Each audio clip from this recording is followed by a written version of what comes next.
বাসখালীর জন্য আমার বুঝিরও মনে হাতে কথা অনেক কিছু করো বাসখালীকে। আমি চাই এই রোডটা আমার এমপি মহোদয় আমি একটা অনুরোধ করতে চাই। আমি গণগরিব থেকে যখন আসলাম কত আনোয়ারা পর্যন্ত খুব ভালোবাসি, বিশাল রাস্তা।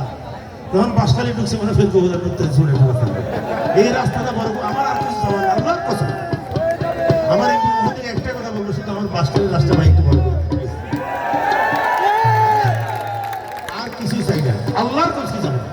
আমার এমপি মহোদয় যদি শুনেন, উনি আসেন আমি জানি না, যদি শুনে একটু আমার স্টেজে আসলে আমি খুশি হইতাম।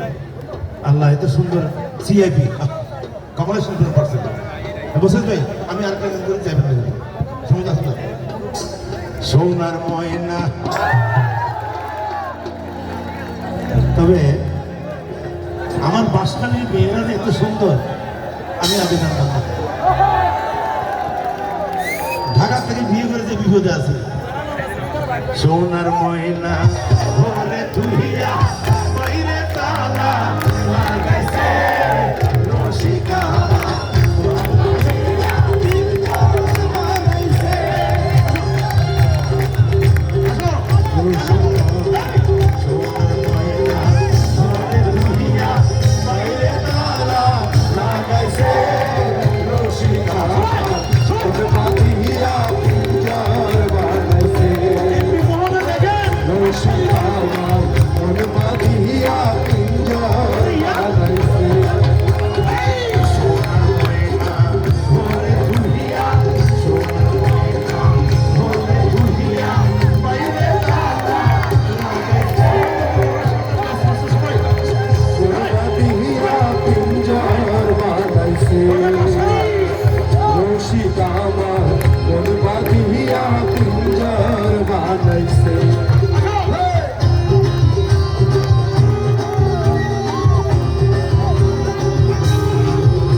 আল্লাহ যেন বাসখালীকে